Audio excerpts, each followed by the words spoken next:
murang router sa halagang 529 pesos? Pero, pasok ba sa pangangailangan mo? Welcome sa Network Enthusiast PH at yan ang ating sasagutin sa aking experience sa paggamit ng Mercusys MW301R. So disclaimer lang, ang video na ito ay hindi sponsored at ang mga sasabihin ko dito ay base sa paggamit ko ng router na ito.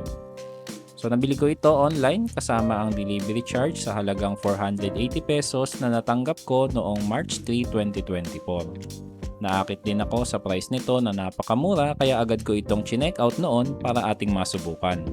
Upon recording this video at katulad ng sabi ko kanina, ang current price niya ay 529 pesos sa official online store nito.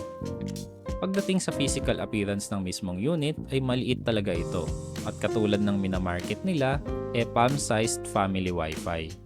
Sa harap nito ay makikita natin ang logo ng Mercusys na may 4 na indicator lights para sa power, wireless broadcast, internet connectivity at LAN connection.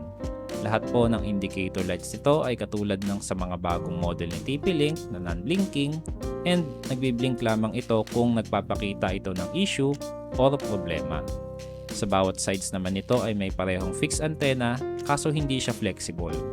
Pagdating naman sa likod ay meron lamang itong 2 LAN ports at isang WAN port na lahat ay hindi po gigabit. Meron din itong DC-in para sa power cable at reset button. Sa ilalim naman ay makikita natin yung kanyang vents, default credentials, at saka wall mountable din ito para sa gusto ng wall mount na deployment. At sa aking testing, nagboot ito ng total na 14 to 15 seconds bago maging operational. Sa software side naman nito ay pwede mo itong iset up through Mercusys app or sa web UI. Ang default access sa web UI nito ay http://mwlogin.net. At sa personal ko pong opinyon, mas madali itong iset up sa web UI kaysa sa Mercusys app. At para naman sa mga tutorial kung paano ito iset up, i-check nyo lang po ang mga videos na ito sa ating channel. Sa operation modes naman ito ay meron lamang ito na router mode.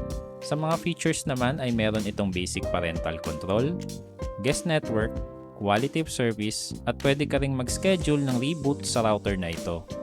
Meron lang din po itong 2.4 GHz wireless band at para naman sa full specification nito, i-check nyo lang po ang link sa ating video description. Pagdating naman sa performance, sa aking testing sa LAN or wired connection, nakakuha ako ng 93.74 Mbps sa Ookla, while sa fast.com naman ay nakakuha ako ng 86 Mbps. Sa Wi-Fi or wireless naman ay nakakuha ako ng 31.8 to 32.7 Mbps sa Ookla, while 23 to 28 Mbps naman sa fast.com. Ang ating testing ay ginawa natin within 10 feet mula sa Mercusys router at please note, ang aking internet plan ay 100 Mbps. Sa wireless range naman ito at sa aking testing ay meron itong 30 to 35 feet na range sa 2.4 GHz band. At paalala ko lang na the more na lumalayo tayo sa router ay the more na nababawasan ang ating internet speed at wireless signal. Additionally, ang range na inyong makukuha ay maaaring iba dahil na rin sa interference, construction ng inyong tahanan at iba pa. At syempre, meron din tayong mga hindi nagustuhan sa router na ito katulad ng single band lamang ang router na ito na 2.4 GHz lamang. At yung speed niya sa wireless na lumabas sa aking testing ay naglalaro lamang sa 31 to 32 Mbps kahit na 100 Mbps ang speed ng aking internet plan. Ayoko din yung router mode lang ang kanyang option sa web UI at sa QoS nito na prioritization lang ang kanyang kayang gawin at walang per device na speed allocation.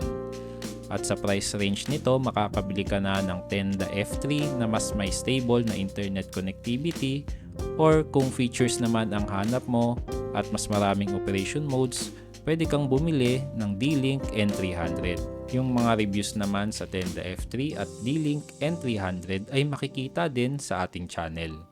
In conclusion, dahil sa maliit na size nito, nababagay talaga ito kung pagtitipid sa desk space ang hinahanap mo. Maganda din yung pagkakaroon nito ng faster boot times dahil 14 to 15 seconds lang ay operational na. Kung hindi naman 100 Mbps pataas ang inyong internet speed, ay okay ito dahil hindi naman gigabit ang WAN at LAN ports nito. Kung madaming features ang hinahanap mo, sadly hindi para sa iyo ang router na ito. Additionally, para sa akin, hindi ko ito nire-recommend kung sa Wi-Fi kayo magi-games dahil single band na 2.4 GHz lang meron ito, pero kung basic internet task like browsing, pag-check ng email at online shopping ay okay ito. So ayun yung ating experience sa Mercusys MW301R wireless router.